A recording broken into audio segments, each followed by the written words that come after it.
इस गाने में सौंदर्य की मलिका मधुबाला थी और साथ ही थे अभिनय के शहंशाह दिलीप कुमार। लेकिन इन दोनों की मौजूदगी के बावजूद एक और अदाकारा ने सबका ध्यान अपनी ओर खींचा था। बड़ी मुद्दत में उम्मीदों की कलियां।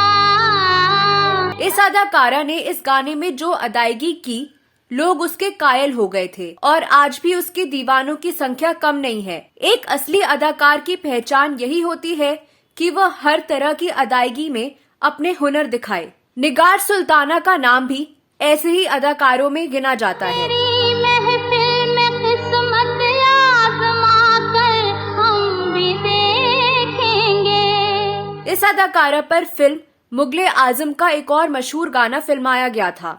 निगार वही अदाकारा हैं जिन्होंने ऐतिहासिक फिल्म मुगले आजम में बहार का किरदार निभाया था। ये दिल की लगी कम क्या होगी, ये इश्क भला कम क्या होगी। आपको 1949 में आई फिल्म पतंगा का यह गाना भी शायद याद होगा। मेरे पिया गए रंगून, किया है वहाँ से टेलीफोन, तुम्हारी याद सताती है। शमशाद बेगम के इस गाने को इसी खूबसूरत अदाकारा पर फिल्माया गया था। इस वीडियो में उसी अदाकारा की बात करने जा रही हूँ जो पर्दे पर ही नहीं, अपनी असली जिंदगी में भी बहुत ही बेखौफ और बिंदास थी और इस कारण उसने मोहब्बत भी शिद्दत से की और नफरत भी। और जब पति ने मनमानी की तो पति को भी अदालत में घसीट लाई। तो आप बनी रहिए हमारे साथ। दोस्तों, निगार सुल्ताना ने कम उम्र में ही अपनी फिल्मी करियर की शुरुआत कर दी थी, लेकिन जब तक इनके पिता जीवित थे तब तक इन्होंने कभी भी अदाकारी के बारे में सोचा भी नहीं। हालांकि स्कूल में छोटे मोटे प्ले में जरूर भाग ले लिया करती थी, लेकिन अभिनय को अपना प्रोफेशन बनाने का उन्होंने कभी सपना नहीं देखा था। निगार सुल्ताना का जन्म 21 जून 1932 में हुआ था। हैदराबाद से ताल्लुक रखने वाली निगार सुल्ताना के पिता एक फौजी थे, इसलिए उनकी परवरिश भी ऐसे माहौल में हुई जहां पर बच्चों को सिर्फ निडरता सिखाई जाती थी। निगार सुल्ताना भी इसी माहौल में पली बड़ी थी, जिसके कारण वो बहुत ही बेखौफ और बिंदास थी। लेकिन बिंदास और बेखौफ होने के साथ साथ वो बहुत ही सलीकेदार भी थी। निगार उस समय बहुत छोटी थी जब अपने दौर के मशहूर कलाकार जगदीश सेठी उनके पिता से मिलने आया करते थे। दोनों काफी अच्छे दोस्त थे। एक दिन अचानक निगार के पिता चल बसे। अब घर में सबसे बड़ी निगार के कंधों पर सारी जिम्मेदारी आन पड़ी थी।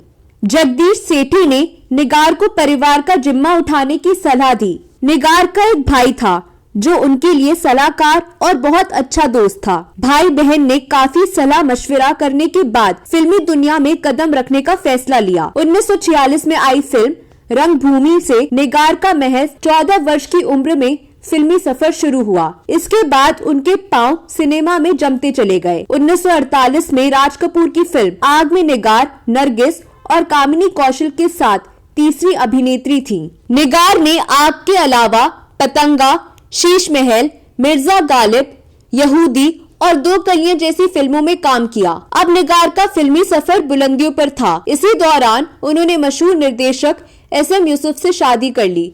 दोनों की एक बेटी भी हुई जिसका नाम हीना कौसर है, जो आगे चलकर अपने दौर की नामी अभिनेत्री बनी। यूसुफ और निगार की शादी को भी चंद साल ही गुजरे थे कि मशहूर निर्देशक के आसिफ ने निगार को अपनी फिल्म मुगले आजम में बहार का किरदार दे दिया। इस किरदार को पाकर निगार काफी खुश थी, लेकिन यूसुफ इससे कतई भी खुश नजर नहीं आए। वह इसलिए क्योंकि वह के आसिफ के रंगीन मिजाज को भली भांति जानते थे।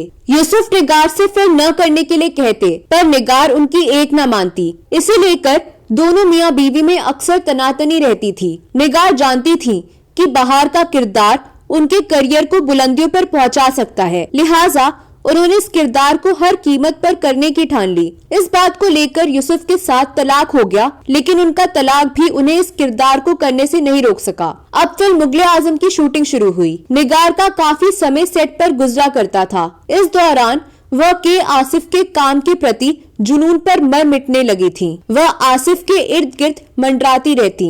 वहीं आसिफ भी निगार की खूबसूरती और अदा पर फिदा हो चुके थे। दोनों तरफ मोहब्बत की आग ऐसी लगी थी कि फिल्म की शूटिंग खत्म भी नहीं हुई थी और दोनों ने शादी कर ली। हालांकि निगार से शादी करते वक्त वह पहले से शादीशुदा थे। उनकी पत्नी का नाम सितारा था, जो मशहूर डांसर थी, जिन्हें हम सितारा देवी के नाम से जानते हैं, जिन्होंने फिल्म मुगले आजम बनाने के पति के सपने में अपना महत्वपूर्ण योगदान दिया था। निगार से शादी करने के लिए के आसिफ ने न तो सितारा से पूछा और न ही तलाक लिया था। शुरू से ही आसिफ अपने तौर तरीकों में यकीन रखते थे, पर वह नहीं जानते थे कि उनकी ये हरकतें एक दिन उन्हीं के लिए मुसीबत बन जाएंगी। जिस तरह सितारा को बताए बगैर उन्होंने निगार से शादी कर ली थी, उसी तरह उन्होंने निगार सुल्ताना को बताए बगैर दिलीप कुमार की बहन अख्तर से भी निकाह कर लिया। लेकिन निगार सितारा की तरह नहीं थी, जो ऐसा होता देख चुप बैठ जाए। निगार शुरू से ही बेखौफ किस्म की शख्सियत रही। अख्तर से शादी का मामला